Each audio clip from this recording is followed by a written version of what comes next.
Bienvenidos a la clase 9 del curso de Control y Simulación de Procesos, Comportamiento Dinámico y Estabilidad de Sistemas en Lazo Cerrado. Les habla su docente Juan Bernardo Restrepo. Antes de comenzar con el tema en cuestión, vamos a realizar un repaso de contextualización. Vamos a realizar esta contextualización utilizando el modelo del mezclador. El ejemplo 2.2.2 en la página 18 del libro de la asignatura. Después de haber realizado los pasos de modelamiento sobre el mezclador en la primera clase, es posible, si hemos seleccionado las hipótesis de modelado correctas, obtener las ecuaciones que aparecen en pantalla. Estas ecuaciones nos relacionan los estados, que en este caso son las mismas salidas, con las entradas. En el modelo del mezclador, las variables de entrada son x1, w1, w2 y x2. Sin embargo, por hipótesis de modelado previas que hemos realizado, solo se van a considerar las variables de entrada x1, w1 y w2 al considerarse que la variable x2 no es significativa como perturbación. Las variables de salida las encontramos en los diferenciales y son las variables x y b, que son la concentración del soluto dentro del reactor y el volumen de líquido que contiene el reactor. Los estados, por ende, son los mismos. Hay que resolver el sistema F1 y F2, es decir, el sistema de ecuaciones diferenciales igualado a cero debe ser resuelto. Para esto, tenemos que utilizar los valores nominales de las variables de entrada y los parámetros. Esto nos dejará con un sistema de ecuaciones no lineales con grados de libertad igual a cero. Y después de resolver este sistema por cualquier método, sea numérico o analítico, es posible hallar los valores de estado estacionario x asterisco y b asterisco. Habiendo identificado las variables de entrada, las variables de salida y los estados, es posible llevar el sistema al modelo en el espacio de estados. Es decir, hallar la matriz A y la matriz B de derivadas con respecto a los estados y con respecto a las entradas evaluadas en las condiciones de estado estacionario y plantear el sistema de la forma x punto igual a ax más bu, donde x está en variables de desviación y u también está en variables de desviación, por lo que se notan x' y u'.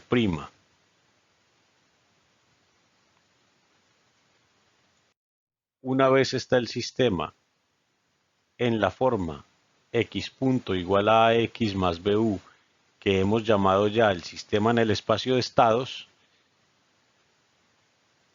es bastante simple llevarlo a un sistema en funciones de transferencia utilizando la transformada de Laplace y unos cálculos simples de álgebra lineal. Hallamos las funciones de transferencia que nos relacionan las funciones de salida, b de salida, con las funciones de entrada o variables de entrada, variables de salida con variables de entrada. Por ejemplo, b es función de W1 y W2 y la concentración de soluto dentro del reactor es función de X1, de W1 y de W2. Dándonos así diferentes funciones de transferencia de las variables de salida en función de las variables de entrada. Para este caso, vamos a definir varias funciones de transferencia de perturbación como GD1 y GD2 y una sola función de transferencia del proceso para poderla aplicar al ejemplo que viene. A continuación, teniendo claro el sistema que vamos a trabajar, de aquí en adelante vamos a ilustrar qué es un lazo de control y sus partes. De ahora en adelante se va a manejar el concepto de lazo de control. El lazo de control es esto que se presenta en la imagen. Al modelo que teníamos antes le hemos agregado sensores, controladores y actuadores para formar un lazo. Ese lazo es este que estoy señalando acá. A ese lazo vamos a llamarlo lazo de control. Este lazo de control tiene varias etapas. La etapa de medida, la etapa de decisión y la etapa de actuación. Es decir, vamos a manipular la variable W2 mediante el uso de una válvula para modificar y en este caso controlar el valor de la variable X a un punto de consigna deseado. Todo esto se logra midiendo la variable X dentro del controlador, comparándola con el punto de consigna, tomando una decisión y enviando una señal al actuador. El actuador se encarga de abrir o cerrar el flujo de W2 para que el sistema evolucione de tal manera que X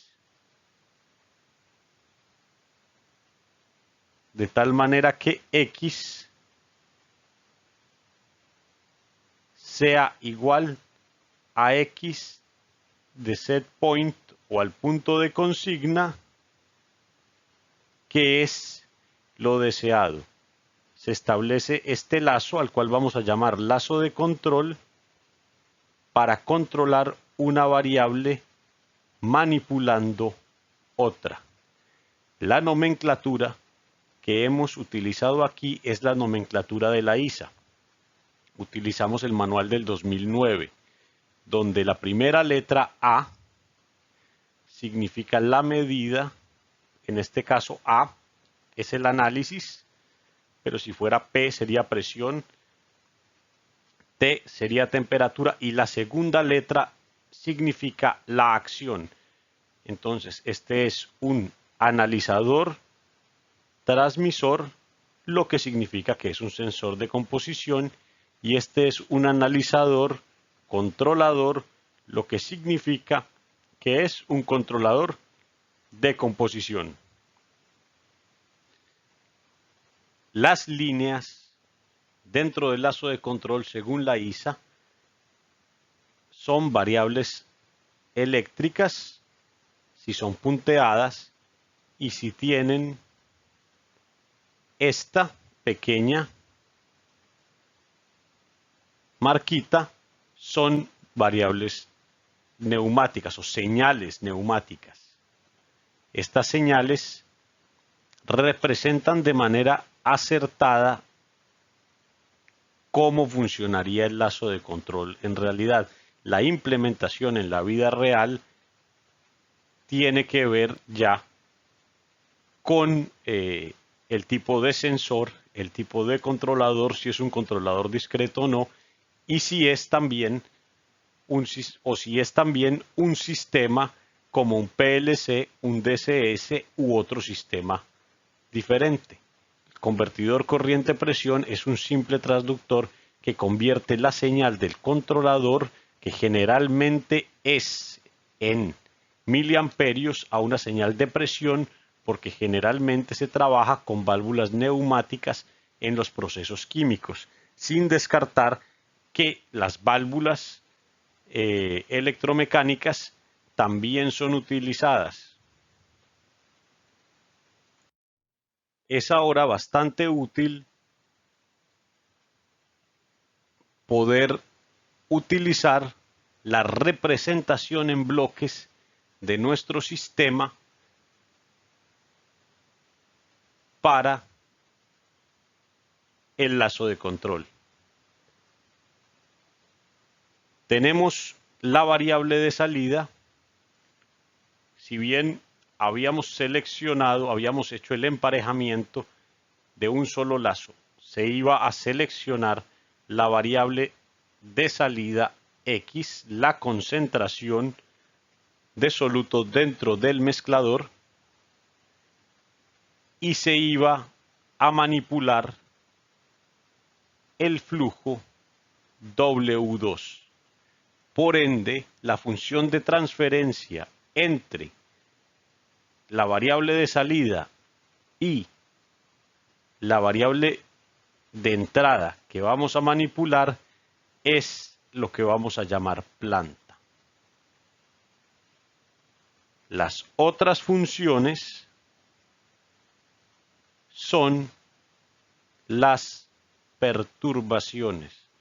Por eso estamos utilizando la nomenclatura acá como GD1, G de disturbance, que es perturbación, y GP de proceso. Entonces, hemos seleccionado cuál es la función de transferencia del proceso y cuáles son las funciones de transferencia que van a ser perturbaciones. También es importante tener en cuenta que siempre vamos a estar trabajando en variables de desviación y en el dominio de la frecuencia. O sea, vamos a estar trabajando sobre el sistema linealizado.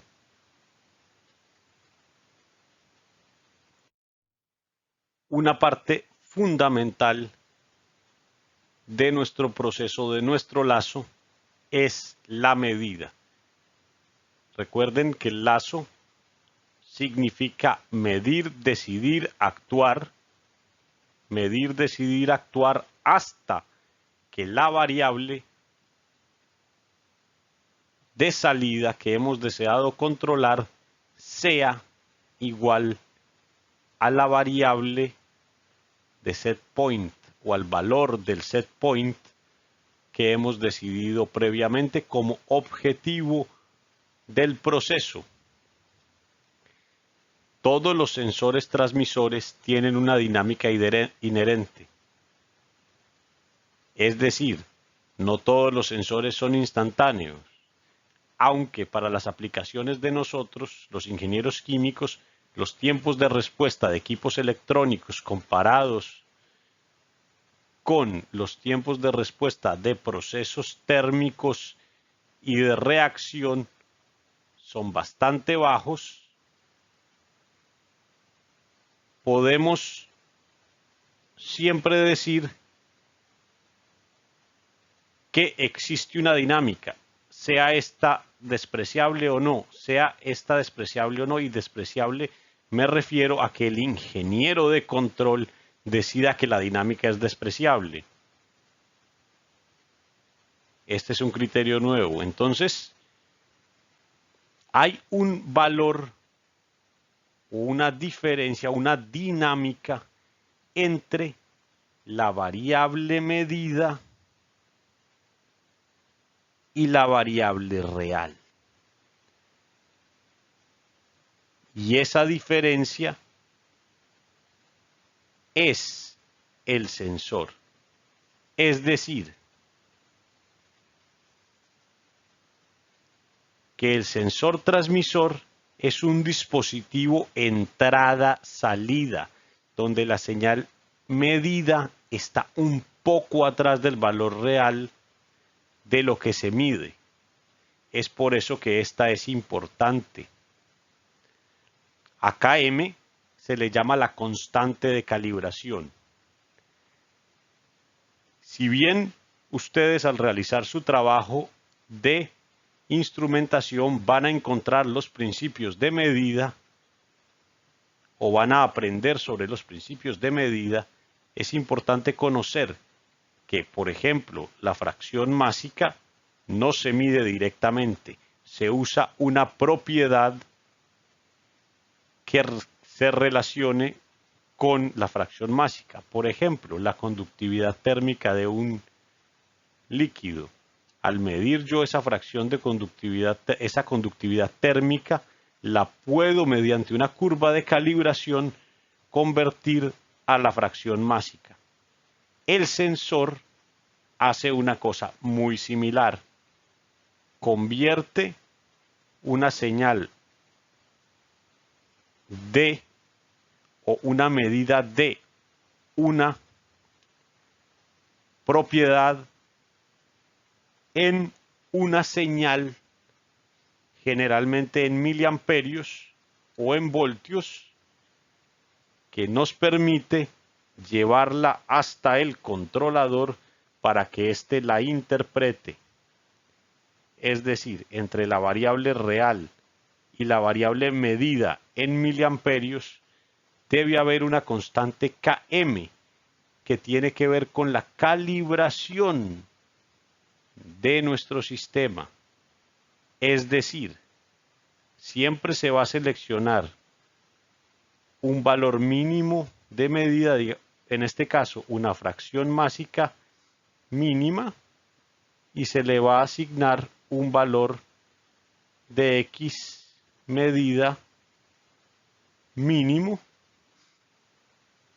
y una X máxima, una fracción másica máxima, a la cual se le va a asignar un valor de X medida máxima, estando X mínima en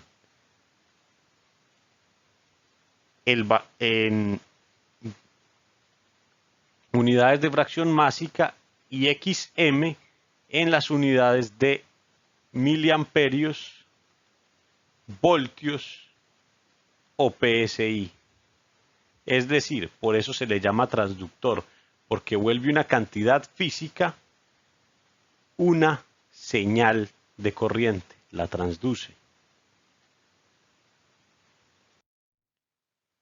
El controlador, como se vio en la clase anterior, puede ser un PID. Es más, en la mayoría de los casos es un PID. Lo que hace el controlador es comparar la señal medida con un punto de consigna o set point y calcular un error, una desviación de la medida entre lo medido y lo que se desea, lo que se tiene y lo que se desea, mediante la ecuación del controlador.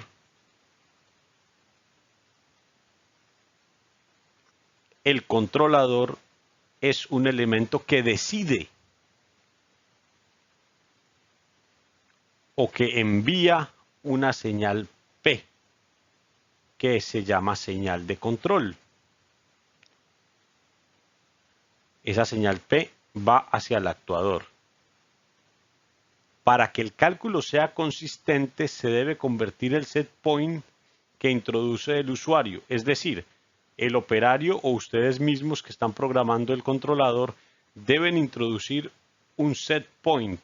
En este caso, como es una fracción másica, introducirían un número entre 0 y 1 o un porcentaje,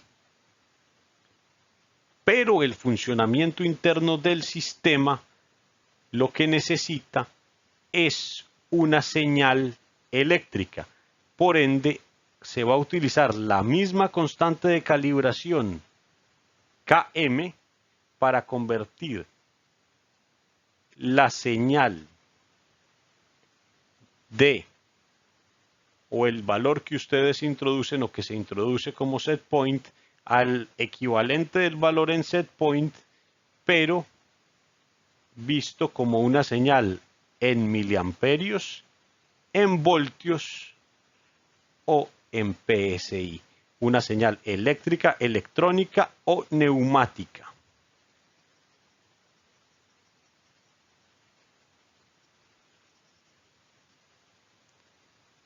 Y esta es la función del controlador. El controlador toma las decisiones en función de la desviación de lo medido y lo deseado.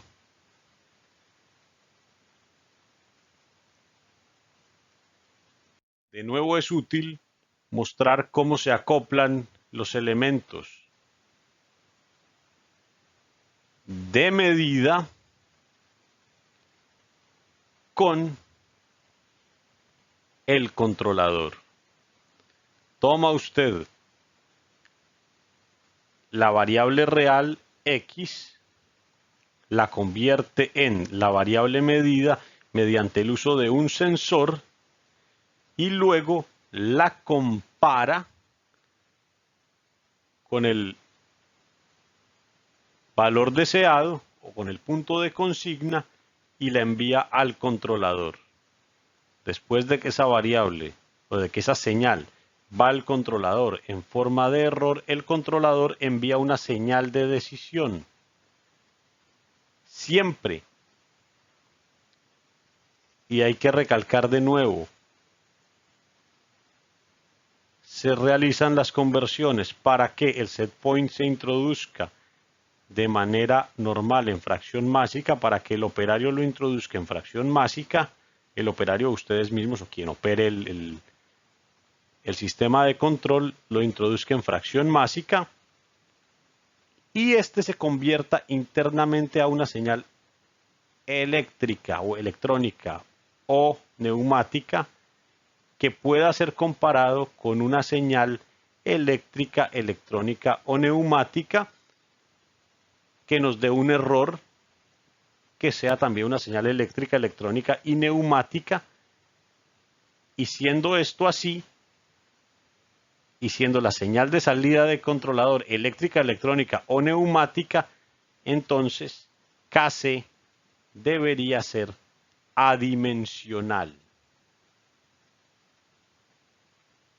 KC no tiene unidades. No tiene unidades de grado centígrado por porcentaje de apertura sobre grado centígrado. Nada de eso.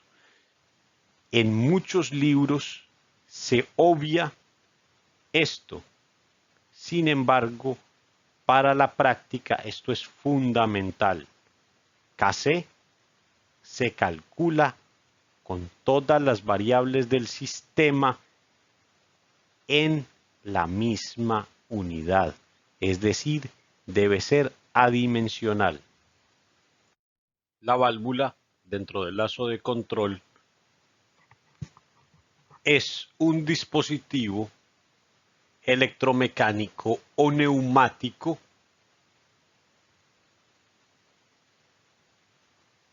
que se comporta en la mayoría de los casos o en muchos casos como un sistema de primer orden. Es decir, regula el flujo, su variable de salida es el flujo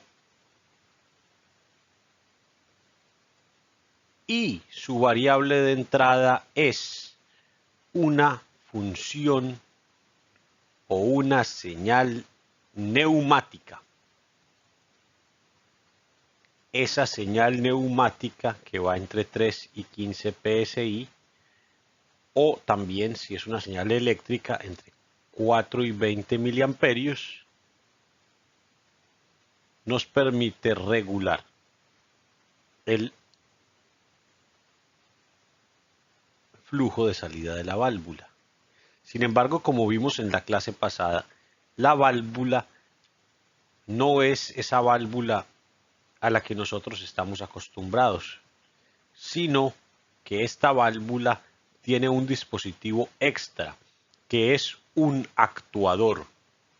Este actuador tiene una dinámica y esa dinámica se representa mediante una función de transferencia de primer orden.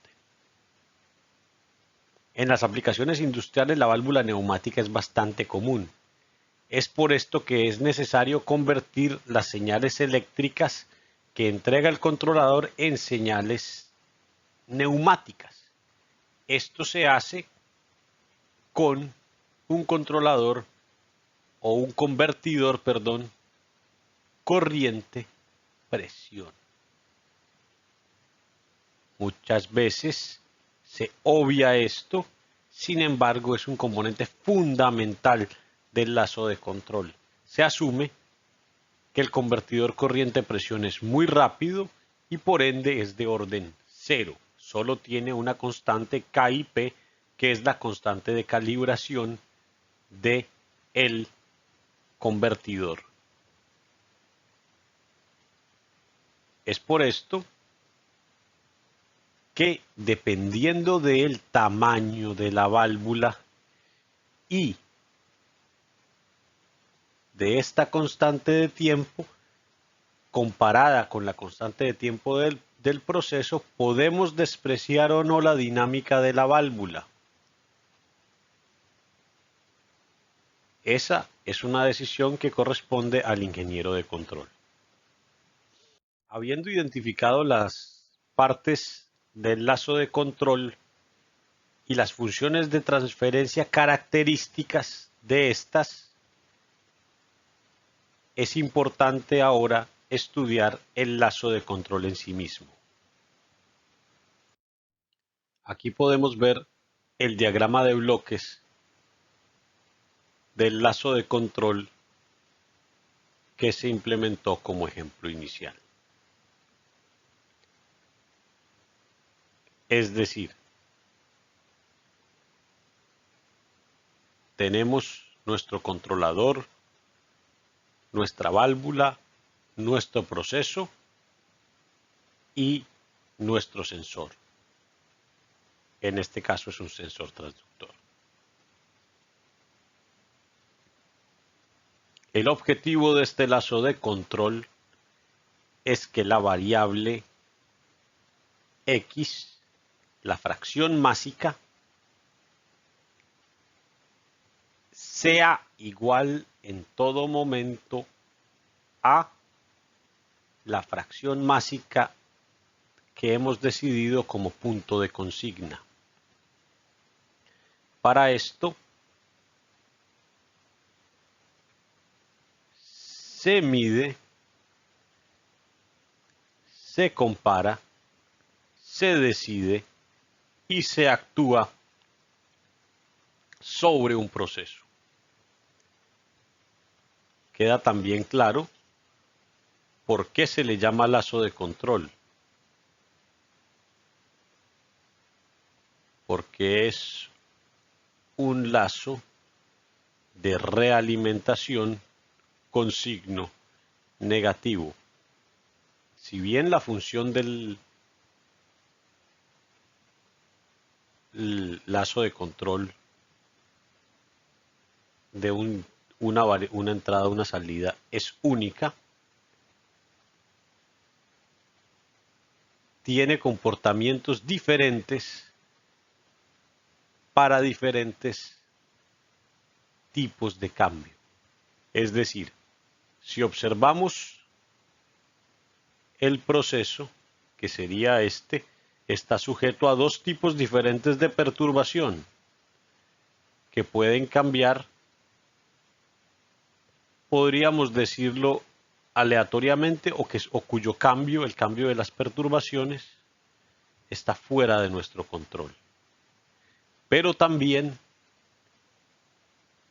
el punto de consigna puede cambiar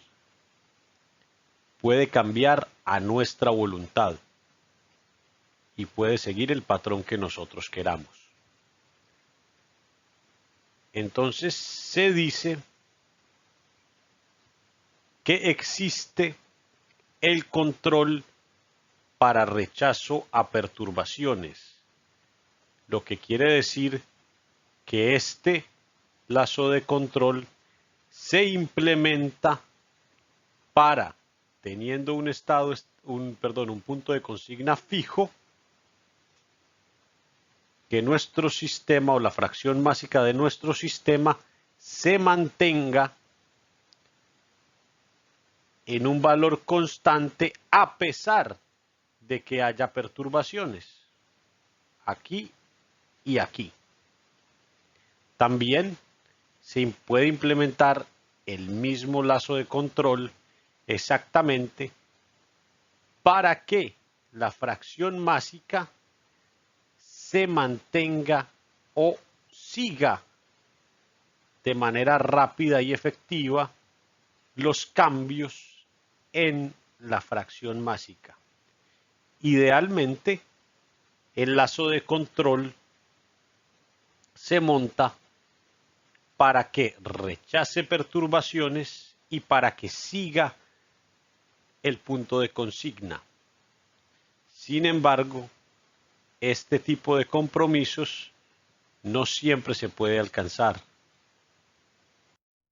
Del diagrama particular podemos entonces pasar al diagrama general, en el cual siempre vamos a tener un controlador, no importa de qué tipo, se va a tener una válvula, un proceso, un puntico de suma acá que nos suma el proceso y la perturbación, y un bloque de medida que va a representar el sensor, el transmisor o el sensor y transmisor juntos.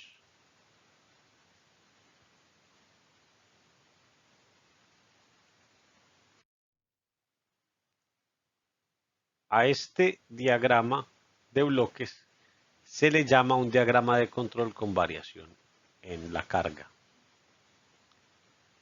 Aquí la perturbación no entra a actuar después del proceso, sino antes del mismo. Este también es un caso común. Y son generalizaciones que se van a ajustar a diferentes situaciones que se tienen en la industria. Vale la pena resaltar que hemos omitido que todas las señales aquí enunciadas son función de S, como YDS, UDS, DDS, lo mismo las funciones de transferencia, y que todas las señales son en variable de desviación. Por economía hemos saltado esa notación, sin embargo es importantísimo que se tenga en cuenta.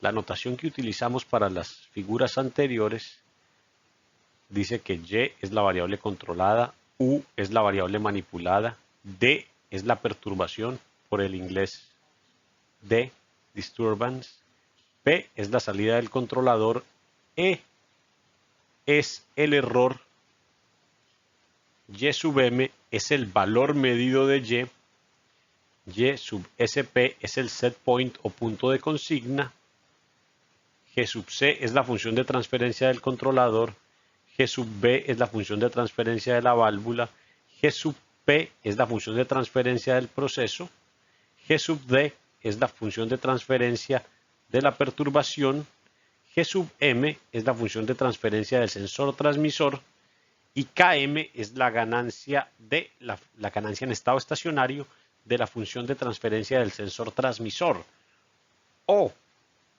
la constante de calibración.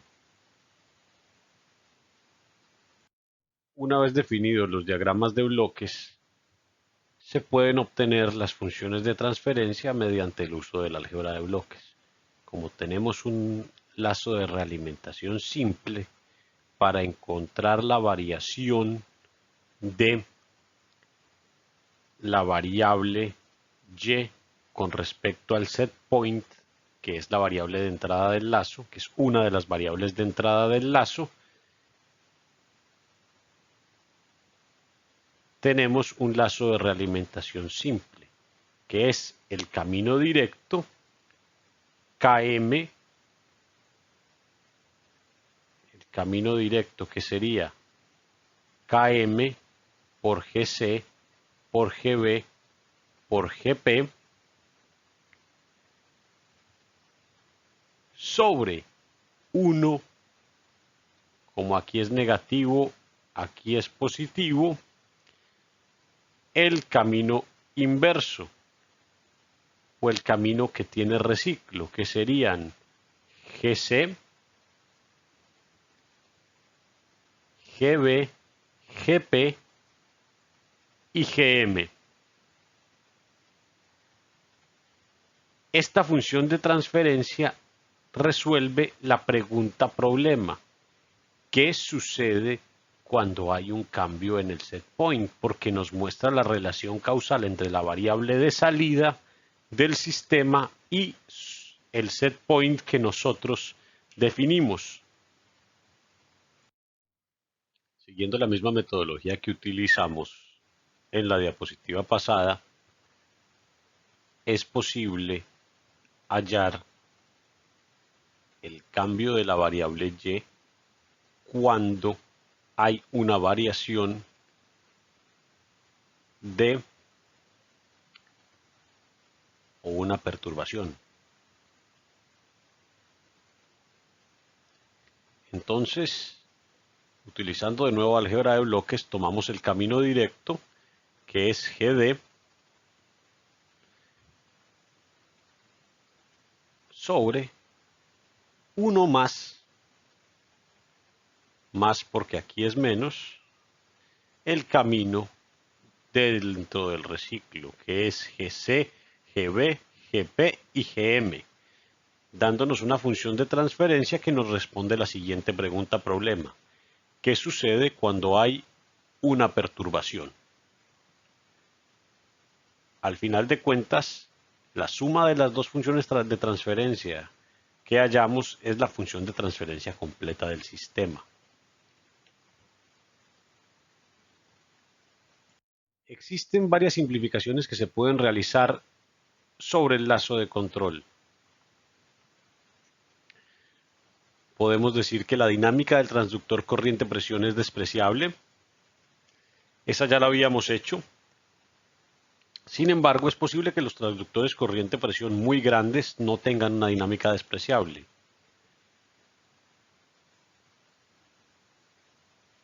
No necesariamente el transductor tiene una función de transferencia de orden 0, puede ser de orden 1 o de orden 2, dependiendo del tipo de transductor y de la magnitud de las válvulas que se estén utilizando. Entonces, si la escala del proceso es suficientemente pequeña, se puede despreciar la dinámica del transductor. Habíamos hablado de que la dinámica del sensor puede ser despreciable.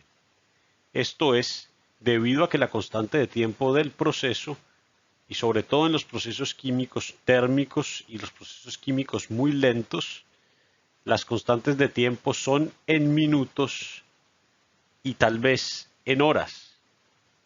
De ese orden de magnitud, ¿no? De órdenes de magnitud de minutos o de horas, no las unidades en las que están. Y el orden de magnitud de las constantes de tiempo de los sensores electrónicos es muy pequeño.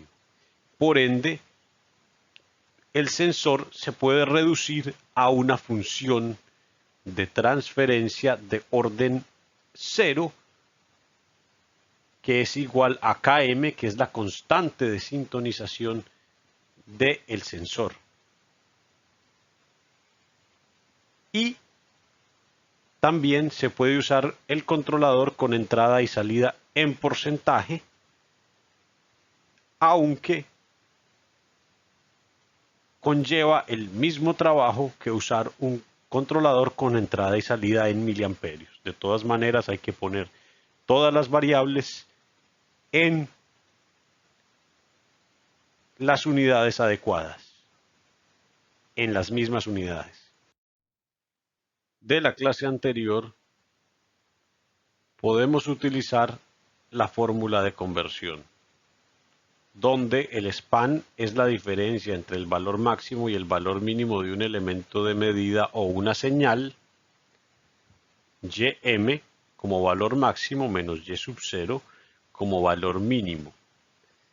La variable b en porcentaje sería 100 sobre el span de la variable multiplicado por y menos y mínimo, siendo y la variable que quiero expresar en porcentaje. Para una termocupla que tiene una señal en voltios, y la señal en voltios está entre 1 y 5, se usa la ecuación que ven en pantalla, y para la válvula que está en PSI de aire para abrir,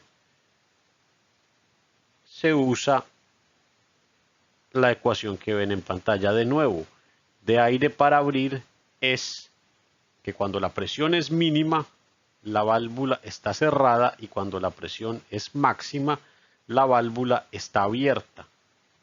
Si la válvula es de aire para cerrar, entonces la válvula, cuando tiene la presión mínima, está abierta, y a medida que la presión va aumentando, la válvula se cierra.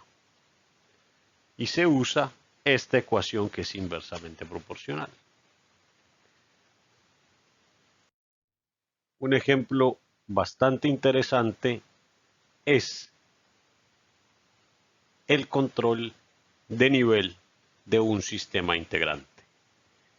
Como vemos en la diapositiva, tenemos un tanque de área constante, y este tanque tiene dos entradas de masa Q1 y Q2 y una salida fija dada por una bomba Q3, y esta salida es regulada por una bomba.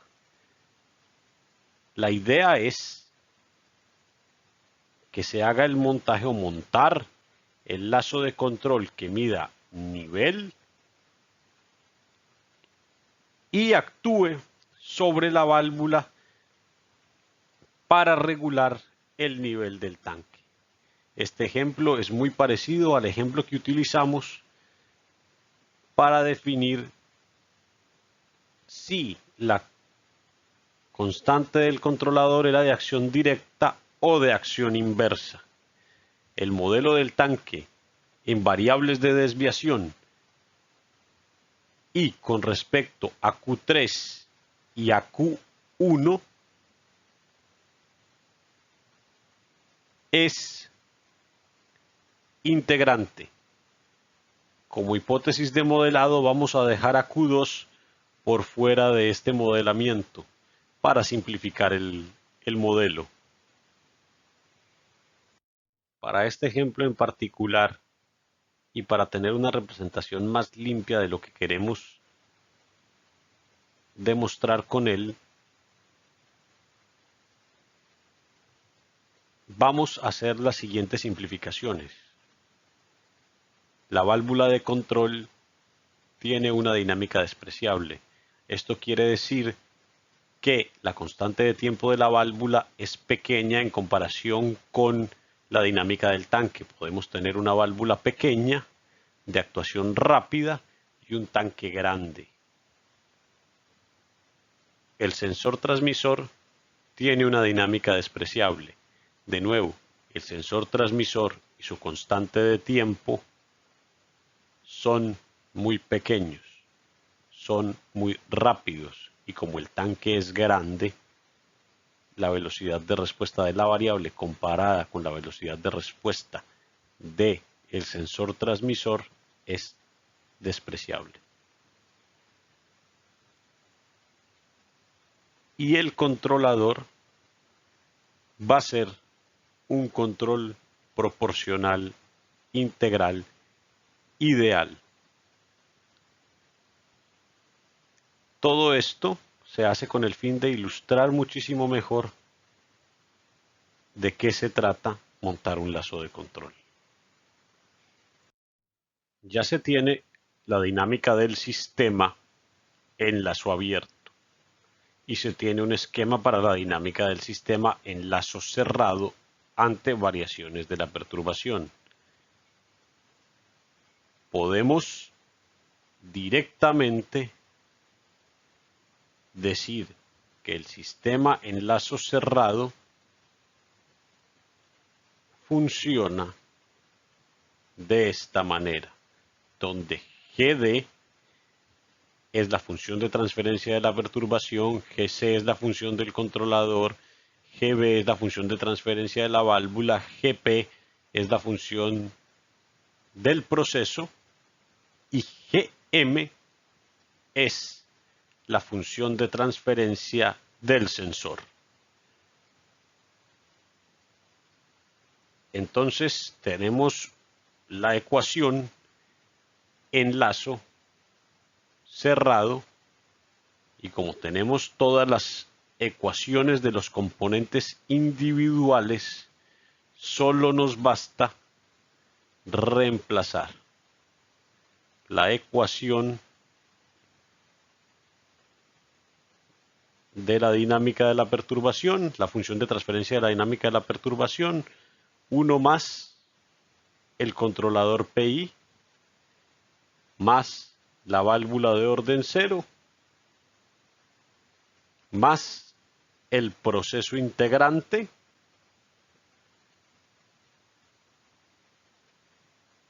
con respecto a Q3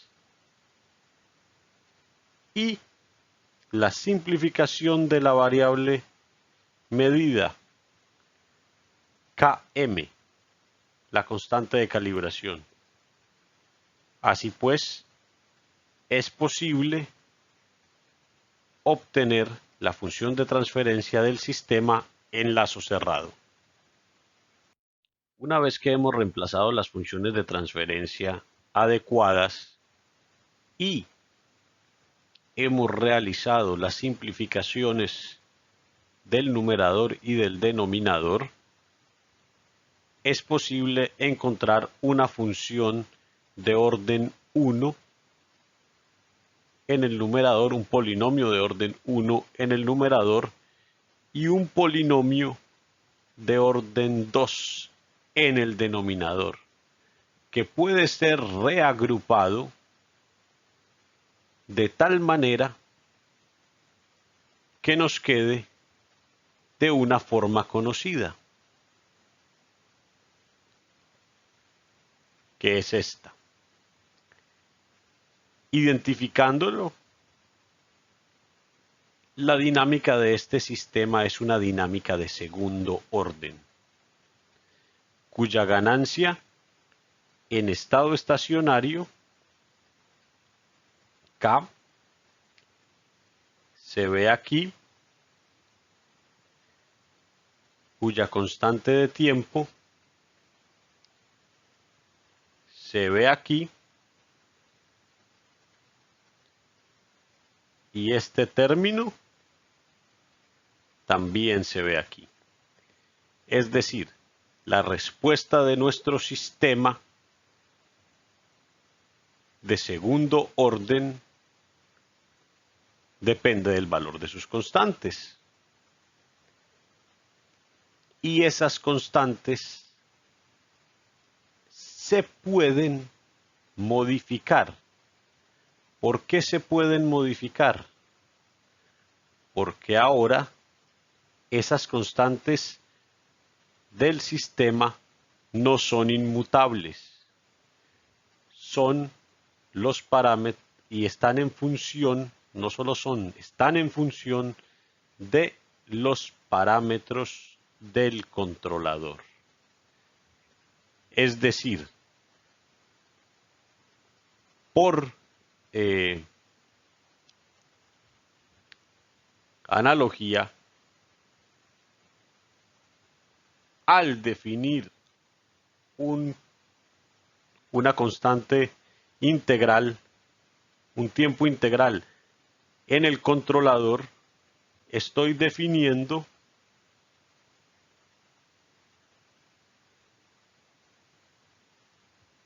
esta parte de la ecuación. Por ende, un polo o los polos al cambiar la constante Kc del controlador, estoy afectando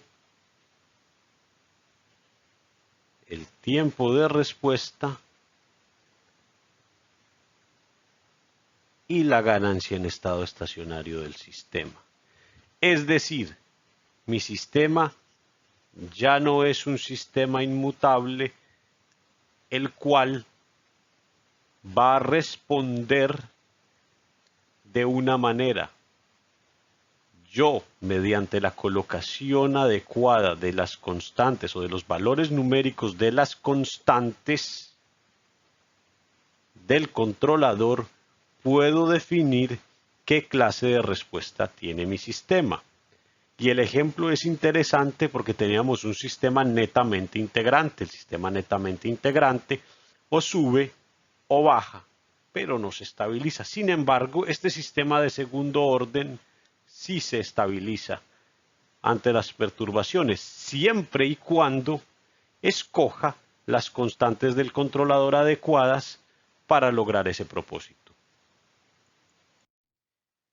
En la diapositiva anterior se planteó la posibilidad de que el sistema podría ser estable si se escogen los valores de constantes del controlador adecuado. Esto es el objetivo de estudio del resto de esta clase. Averiguar cuáles son las condiciones que deben cumplir las constantes del controlador para que haya estabilidad en el lazo de control. Siendo Kc o la constante del controlador la constante más importante dentro del controlador, vale la pena preguntarnos qué valores de Kc hacen el sistema estable. Obviamente el sistema en lazo cerrado. ¿Y para qué valores este sistema en lazo cerrado puede presentar oscilaciones? Muchos procesos industriales y en general muchos procesos en lazo abierto son estables. A estos procesos se les llama procesos autorregulados. Quiere decir que si hay perturbaciones, el sistema nada más pasa de un estado estacionario a otro. Es decir, un proceso autorregulado vuelve al estado estacionario después de una perturbación, siempre y cuando esta perturbación no sea persistente. Es decir, un sistema de primer orden cuyo polo sea con parte real negativa, siempre va a volver a un estado estacionario si la perturbación es acotada. Si la perturbación no es infinita o no es oscilatoria. Existen procesos también que son inestables en lazo abierto y su operación es realmente difícil. Para estos procesos se hace necesario el uso por control por realimentación. El control por realimentación es la solución para manejar procesos que son inestables. Para saber si un proceso es estable o no, tenemos que ampliar un poco nuestra definición de estabilidad. Vamos a trabajar con una definición de estabilidad que se llama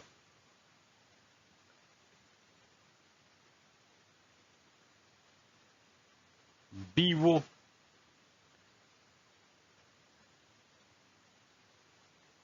estabilidad, que es una definición más bien como local, no es una definición global de estabilidad. La definición de vivo estabilidad dice que un sistema lineal es estable si tiene una respuesta acotada para todas las entradas acotadas. De otra manera, se dice que es inestable. Los sistemas deben tener respuestas acotadas para entradas acotadas. Es decir, si la entrada de mi sistema es un escalón, la respuesta de mi sistema no puede tomar valores infinitos en tiempos finitos. Incluso no puede tomar valores infinitos en tiempos infinitos. Es decir, se debe mantener dentro de un rango. Debe ser una respuesta asintótica, por así decirlo. Aunque hay ciertas formas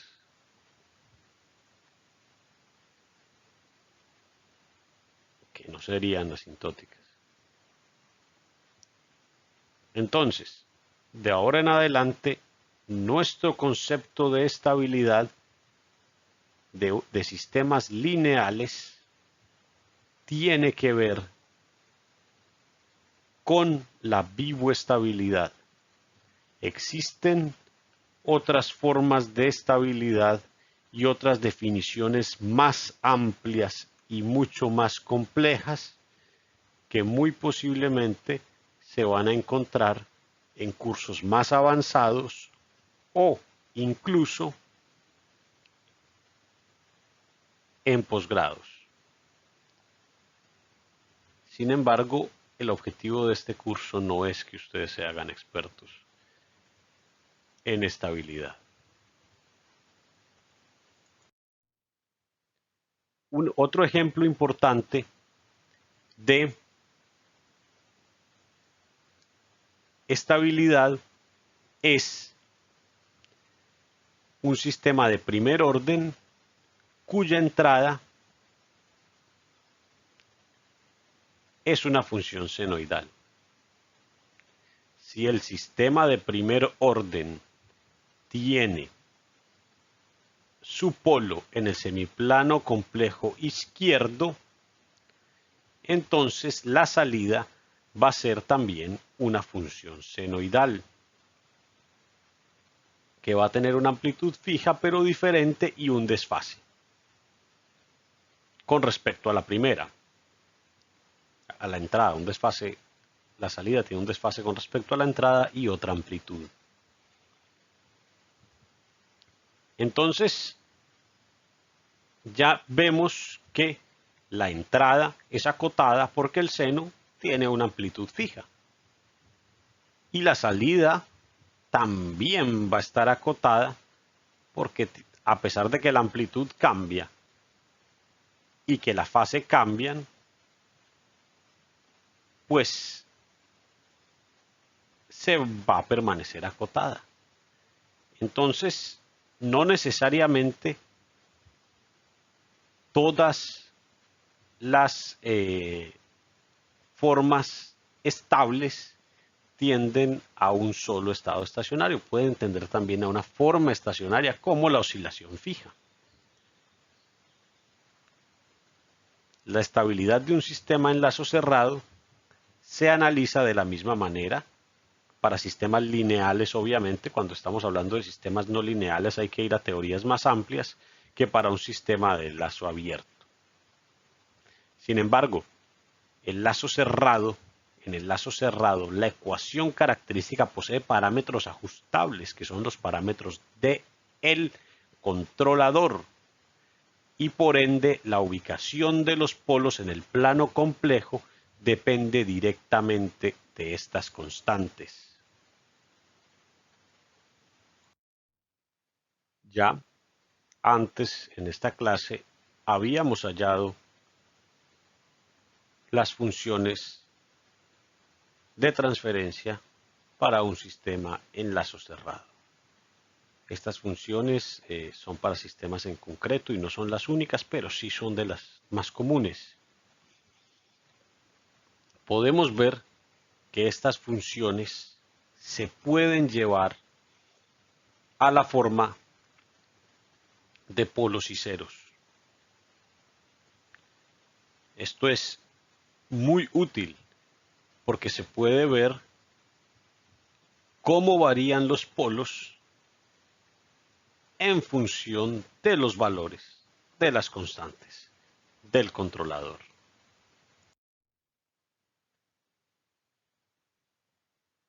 Es decir, la ubicación de las raíces de la ecuación característica en el plano complejo define siempre la estabilidad del sistema. Y ahora, la ecuación característica depende del controlador, de la válvula, del proceso y del sensor. Entonces, hay elementos externos al proceso que pueden determinantemente afectar esta estabilidad.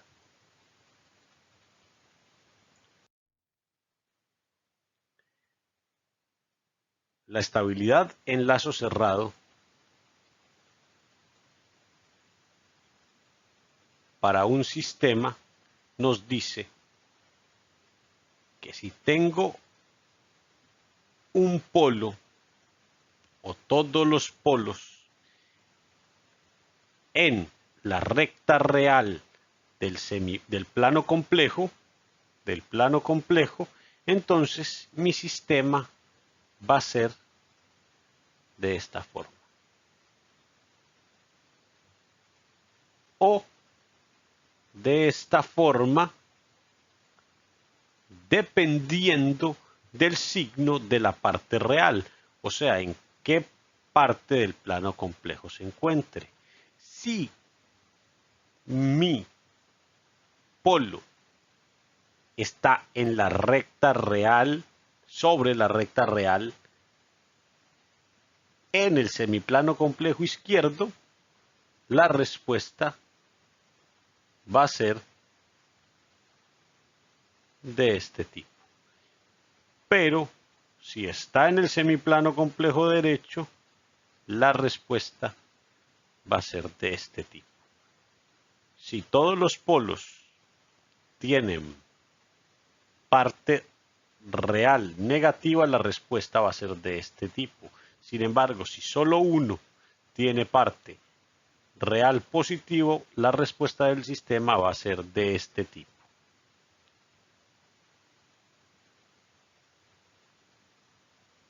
La respuesta del sistema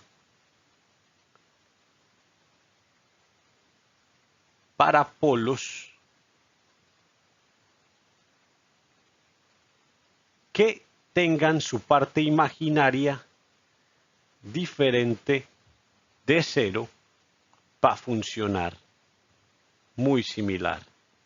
Es decir, si los polos complejos conjugados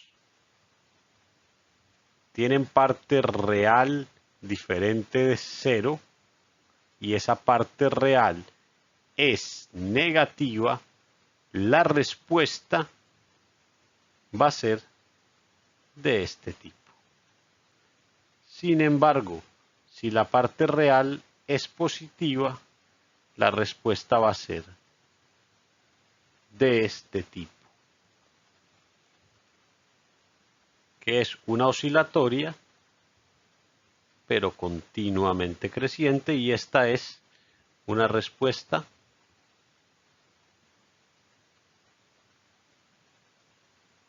asintótica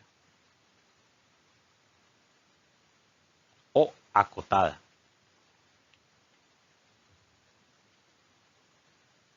Entonces el concepto de estabilidad no varía.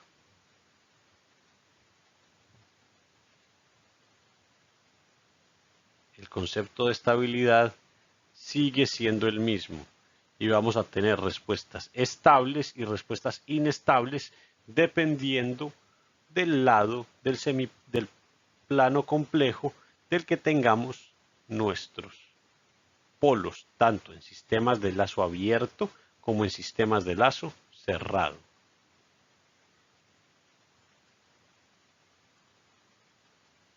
Como la ubicación de los polos en el plano complejo define la estabilidad del sistema,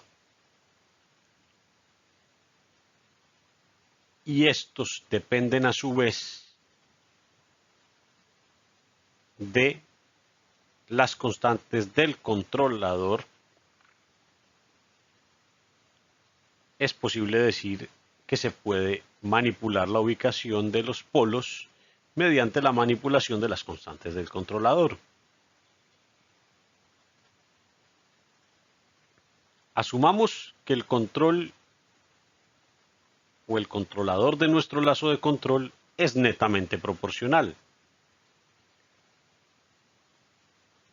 y que con moviendo este parámetro o con este controlador podemos hacer que el sistema sea tanto estable como inestable.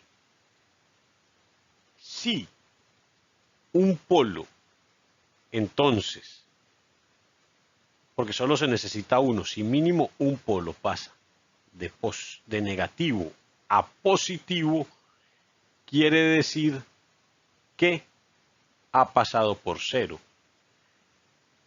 Entonces, es de gran utilidad hallar el valor de Kc tal que ese sea el límite de estabilidad. Es decir, si tenemos un polo en el semiplano complejo izquierdo y ese polo pasa en algún momento al semiplano complejo derecho para otro valor de Kc, entre esos dos valores, entre el valor donde era estable y el valor donde es inestable, debe haber un valor donde se encuentre exactamente en la recta de los imaginarios, incluso en el cero total del plano. Entonces, a ese valor de Kc, ese valor de Kc sería el límite de estabilidad del sistema. Y que ese límite de estabilidad se logra cuando la parte real de alguno de los polos se vuelve cero. Entonces, podemos decir que S es una variable compleja que definiremos como J por omega, donde J, ahora por definición, J es igual a la raíz cuadrada de menos 1.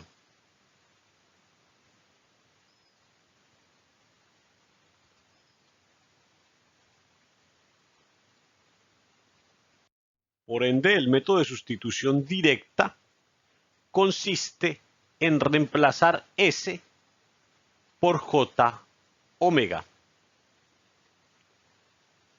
en la ecuación característica.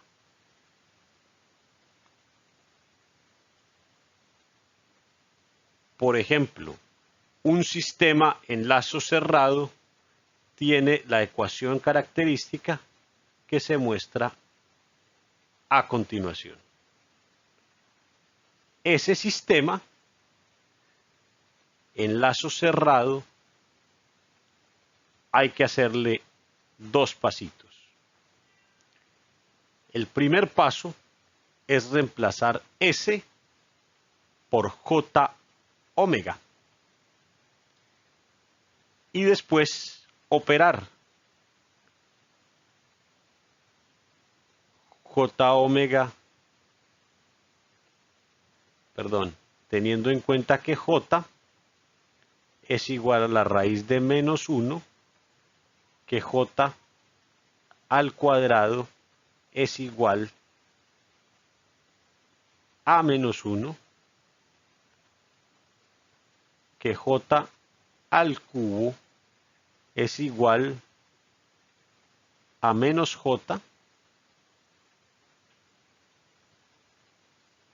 y que J a la 4 es igual a 1, y así sucesivamente. Entonces, al elevar J a las diferentes potencias, vamos a obtener unos cambios de signo bastante relevantes, y luego vamos a tomar todos los términos que no son imaginarios y los vamos a poner a la izquierda. Y todos los términos que son factor de J los vamos a poner a la derecha, para que nuestro polinomio tome así la forma de un número complejo que tiene una parte real y una parte imaginaria. Un número complejo es igual a otro si su parte real y su parte imaginaria son iguales entre sí. Entonces, yo puedo igualar la parte real de este polinomio a 0 y la parte imaginaria a 0, porque este número es 0 más 0j. Lo que me permite de ese polinomio hallar un sistema de ecuaciones algebraicas que tiene dos incógnitas. Una, la constante Kc, que era la constante de nuestro controlador proporcional, y la otra, que la indujimos al hacer el reemplazo, que se llama omega. Al hallar los valores que hacen este sistema igual a 0, hemos hallado también la K, la ganancia del controlador, la constante proporcional, que nos lleva el sistema al límite de estabilidad, y también con qué frecuencia oscila en este límite. Para pasar del lado del semiplano complejo izquierdo al semiplano complejo derecho, nuestro sistema en algún punto de K tuvo que pasar por el plano imaginario. Lo que nos dice es que en este punto el sistema oscila establemente, tiene una oscilación estable. Y entonces es la frecuencia de esa oscilación, es el omega que encontré, y el periodo es 2pi sobre el omega que encontré. El lugar geométrico de las raíces consiste en ubicar las raíces de la ecuación característica en el plano complejo a medida que variamos la ganancia proporcional de nuestro controlador. Asumimos que tenemos una ecuación característica que incluye controlador, válvula, proceso, sensor y cuyo controlador es un controlador únicamente proporcional. Y lo que queremos es observar cuál es la trayectoria que tienen los polos a medida que la constante proporcional aumenta.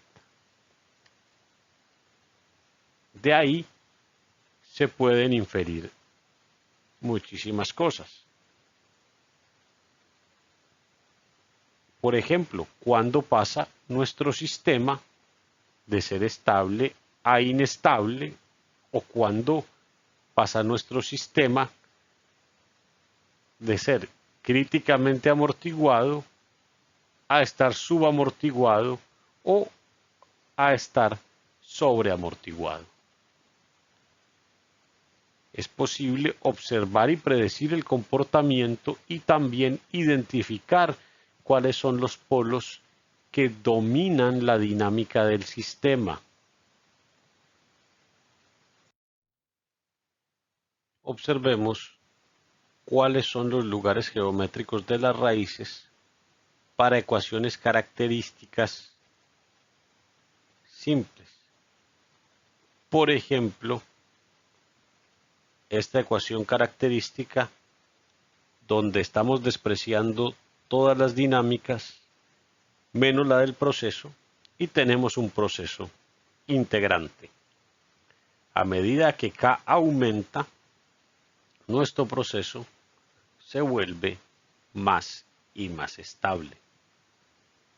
Entonces el proceso integrante tiene esa característica. A medida que K aumenta, nuestro proceso se vuelve más estable o su polo, su único polo, se va trasladando más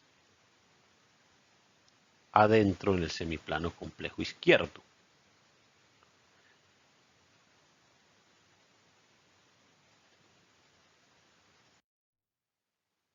La ecuación característica que vemos a continuación es la de un sistema de primer orden. De nuevo hemos despreciado todas las otras funciones de transferencia menos la función de transferencia del proceso y hemos seleccionado una función de transferencia de primer orden estable. Y vemos que a medida que K aumenta, el único polo del sistema también se mueve más hacia la izquierda del plano complejo. Pero este sistema no toca el origen del plano complejo.